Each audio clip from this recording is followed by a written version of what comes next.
السلام علیکم ورحمۃ اللہ وبرکاتہ۔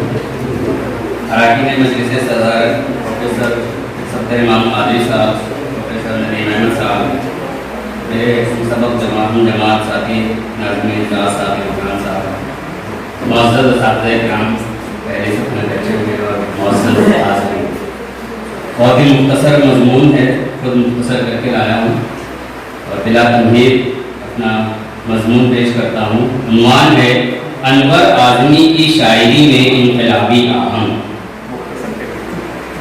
جی بالکل مختصر ہی ہے۔ شاعری دلی جذبات کا اظہار ہے اور اس اظہار کے لیے زبان کو بروئے کار لایا جاتا ہے۔ نیز زبان میں لفظیات کے برتنے سے اسلوب کا حیولہ تیار ہوتا ہے۔ یہی اسلوب شاعر کی انفرادیت بھی قائم کرتا ہے اور اس کو استحکام بھی بخشتا ہے۔ کسی شاعر کا یہی اسلوب دبستان کی حیثیت بھی اختیار کر جاتا ہے، جس کی اتباع کرنے والوں کی کثرت بھی ہوتی ہے۔ معروف و مشہور اور مستحکم شعراء اپنے اسی اسلوب سے پہچانے بھی جاتے ہیں۔ یہاں یہ کہنا بیجا نہ ہوگا کہ انور اعظمی کی شاعری کا مطالعہ کیا جائے تو ان کے یہاں بھی ایک خاص آہنگ اور اسلوب کی دھمک ضرور سنائی دیتی ہے۔ چونکہ وہ کم عمری میں وفات پا گئے تھے، اس لیے اس خاص آہنگ اور اسلوب کو وہ استحکام نہیں ملا، لیکن اس کی دھمک ضرور سنائی دیتی ہے۔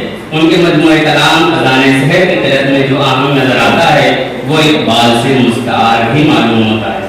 لفظوں کے انتخاب میں خاص قسم کے اسلوب کا احساس ہوتا ہے جو انقلابی کہا جا سکتا ہے۔ انور اعظمی کا یہ مجموعہ کلام نظموں پر مشتمل ہے۔ اس میں کچھ نظموں میں شدت کے ساتھ انقلابی آہنگ کی گونج سنائی دیتی ہے۔ بطور خاص مسلمانوں سے خطاب میں ان کے جو دلی جذبات شاعری کے پیرہن میں منظر عام پر آتے ہیں وہ فکر انگیز ہوتے ہیں اور جوش و ولولے سے معمول بھی ہوتے ہیں۔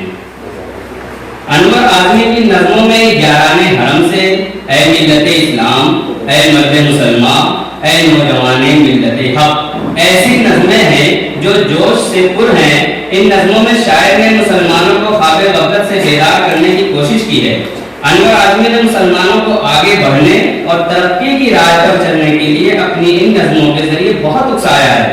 اے نوجوان ملت حق کی ابتدا اس مصرے سے ہو رہی ہے کہ ہوشیار، اے نوجوان ملت حق ہوشیار۔ اس پوری نظم میں مسلمانوں کی حالت زار کا نقشہ کھینچا ہے اور اس کے بعد مسلمانوں کو جگانے کی کوشش کی گئی ہے۔ ایک بار ملاحظہ کیجیے، قافلہ برباد و آوارہ حدیثاں سو گئے، بت قدے میں چین سے یاران ایمان سو گئے، اہل منبر سر کے نیچے رکھ کے قرآن سو گئے، وقت جب اٹھنے کا آیا تو مسلمان سو گئے، لٹ رہی ہیں چربگاہیں نجر اسلام کی اور ہم ڈوبے ہوئے ہیں نیند میں آرام کی۔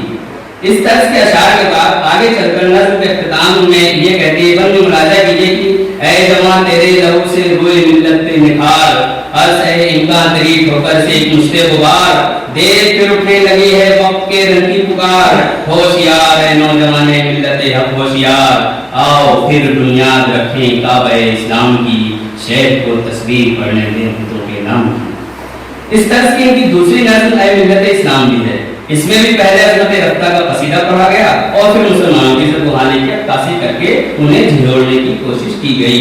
اس نظم کے مطابق صوفی کی زمبیل پر صرف سامان کرامات کا غلبہ ہے اور وائس کی مجلسیں صرف ورزش کے حلقے معلوم ہوتی ہیں۔ ایک طرف الہاد کے فرزند برسر پیکار ہیں تو دوسری طرف اسلام کے علم بردار قبہ حالات میں آرام پذیر ہیں۔ ابلیس کے فتووں کو شیخ تسلیم کیے جاتے ہیں اور اللہ کی رسی 100 ٹکڑوں میں تقسیم ہوئی جاتی ہے۔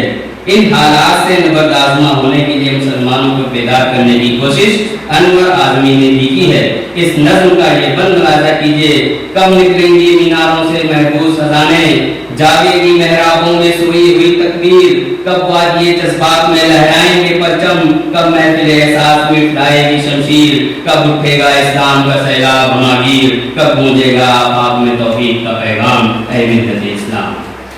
انور اعظمی نے اپنی نظم احمد مسلمان بھی اسی انقلابی آہنگ کے ساتھ ملت اسلامیہ کی زمین بوس ہوتی عمارت اور مومنین کی صفت سے آری مسلمانوں کے بکھرتے شیرازے کی نوحہ خانی کی ہے۔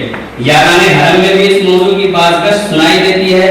یاران حرم ہلتا ہے کعبے کا مینارہ، جیسے مصرے کی ہر بند میں تکرار سے پوری نظم میں ایک عجیب قسم کا جذبہ ابھر کر سامنے آتا ہے۔ اس نظم کا پہلا ہی بند قاری کو ایک خاص کینوس میں قید کر دیتا ہے اور نظم کے اختتام تک یہ فضا قائم رہتی ہے۔ جیسا کہ پہلا بند ہے، الحاد نے تہذیب کے گیسوں کو سوارا، تہذیب نے ابلیس کے لشکر کو ابھارا، ہے کون جو دے پرچم ملت کو سہارا، عالم کی یورش ہے حوادث کا ہے دھارا، پتھرائی ہوئی آنکھ ہے خونبار نظارہ، یاران حرم ہلتا ہے کعبے کا مینارہ۔ جس کیفیت کے ساتھ یہ نظم شروع ہوتی ہے اسی جذبے کے ساتھ اس کا اختتام بھی ہوتا ہے۔ ان نظموں میں الفاظ کے دروبت سے خاص قسم کا انقلابی اہم انور اعظمی نے پیدا کیا ہے۔ بس لاسٹ ہے، اس مجموعہ کلام کے آخر میں ایک نظم احساسات کے عنوان سے ہے۔ اس کو پڑھتے ہوئے بار بار علامہ اقبال کے ساقی نامہ کی یاد آتی ہے۔ اس نظم میں انور اعظمی کے خون جگر کی نمود نظر آتی ہے۔ ان کی شاعری کی پختگی کا جو سمندر تیار ہو رہا تھا، اس نظم میں اس کا دور سے نظارہ کیا جا سکتا ہے۔ یہ نظم انور اعظمی کی شاعری کی معراج کہی جا سکتی ہے۔ بطور خاص اس نظم کا اختتام دل چھو لینے والے اشعار ہیں۔ چند اشعار ملاحظہ کیجیے۔ فقط قطروں کی جمعیت ہے موجے تندرو، لیکن طلب راہیں بنا لیتی ہیں اس کر کو ساروں میں۔ طلب سے ذوق پیدائی، طلب میں شان پیدائی، طلب رقصاں شراروں میں، طلب اڑیاں ستاروں میں، طلب سے زندگی پیدا، طلب میں زندگی پنہا، طلب گھستی ہے پروانہ صفت بڑھ کر شراروں میں۔ ذرا سا چھیڑ دے تو زخم ہائے اہدنا لے کر، طلب کے زمزمے ہیں برکت فطرت کے تاروں میں۔ نگہ پیدا کر رہے غافل طلب آئین فطرت ہے، اناتے جس سے بنتے ہیں چمن کے رازداروں میں۔ پرو بالے طلب کو ہے قفس شاخ نشیمن بھی، طلب کی موت ہے گویا الجھنا شاخساروں میں۔ جہاں سے روٹ کر پھر حاصل گردو جہاں ہو جا، تو اے مرغے رم پھر بے نیازے آشیاں ہو جا۔ انور اعظمی کا یہی انقلابی اسلوب ان کے خطاب میں بھی نظر آتا ہے۔ انہوں نے اپنے خطاب کے ذریعے مسلمانوں سے خطاب کیا ہے۔ یہ خطاب بھی جوش و جذبات سے بھرپور ہیں۔ ان کے لفظیات بھی انقلابی شان کی حامل ہے۔ ان خطاب کے موضوعات بھی انہی افکار و نظریات سے مملو ہیں جو بیان کی گئی نظموں میں پائے جاتے ہیں۔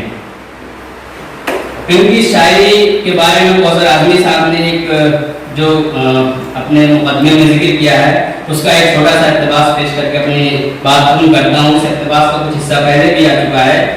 یہ ان کی شاعری اپنے موضوعات کے اعتبار سے مختلف نو ہے، مگر بنیادی فکر و مقصدی اعتبار سے اسلام کے عظیم، مکمل و جامع نظریہ حیات پر مبنی آفاقی قدروں کی حامل ہے۔ انور کی شاعری کا ایک بہت خاص پہلو یہ بھی ہے کہ ان کے کلام میں بڑا ٹھہراؤ اور گہرائی ہے۔ ان کے یہاں سامنے کی بات میں بھی ایک گہرا فلسفیانہ رنگ چھلکتا ہے جو صرف سننے کی چیز نہیں بلکہ بغور مطالعہ کرنے کی چیز ہے۔ بہت بہت شکریہ۔